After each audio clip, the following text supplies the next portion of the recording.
नमस्कार बंधुगण, मु उपस्थापिका सुनीता पंडा आज आपण मानक पई किछि स्वास्थ्य सूचना नहीं कि आसुछि।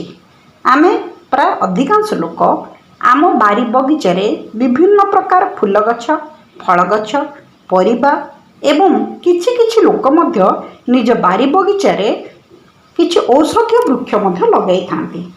किंतु आमे अधिकांश लोक जानि न थाउ जे आम बारी रे थिबा से फूल गछ, फल गछ एवं अन्यान्य गछ गुड़िकरे अनेक गुड़ी औषधीय गुण रही। से भली एक गछ जहाँ होछि अमृतभंडा गछ, जो कि भरी रही अनेक उपकारी औषधीय गुण। तो आज आमे अमृतभंडा गछर उपकारिता विषय जानिबा। अमृतभंडा होछि बहुत उपकारी, किंतु से अमृतभंडा गछर पत्र मध्य अनेक उपकार दे थाए, यह खूब कम लोक जानती। विशेष करी डेंगू ज्वर हेले अमृतभंडा पत्रर जूस पीवा को डाक्तर माने परामर्श दे थांती। कारण अमृतभंडा पत्र जूस पीवा द्वारा शरीर रे रक्त कणिका माने प्लेटलेट बढ़ी थाए।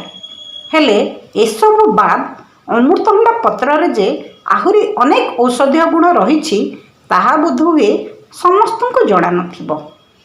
अमृतभंडा पत्र रे थिबा एंटीबैक्टेरिया गुण शरीरर चर्म पाई खूब लाभदायक होइथाए। केवल ए गोटे नुहे, अनेक घरोई उपचार रे मध्य अमृतभंडा पत्रर व्यवहार करा जाय पारे। जेमिति कि हजम प्रक्रिया रे यह अनेक सहाय्य करे।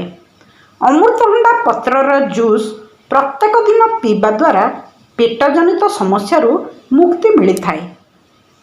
यह पेट व्यथा, बदहजमी, गैस भली रोगरू मुक्ति दे थाए।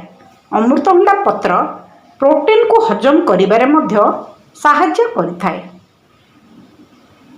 केश उपुड़िबारु रक्षा मिले। अमृतभंडा पत्र सेवन करिबा द्वारा केश मजबूत हेबा सहित नुआ केश उठिबारे मध्य सहाय्य करे। एथिरे पूर्ण मात्रा रे एंटी ऑक्सीडेंट गुण थिबारु उपी भली समस्या दूर होइथाए। किपरि प्रस्तुत करिबा अमृतभंडा पत्र जूस?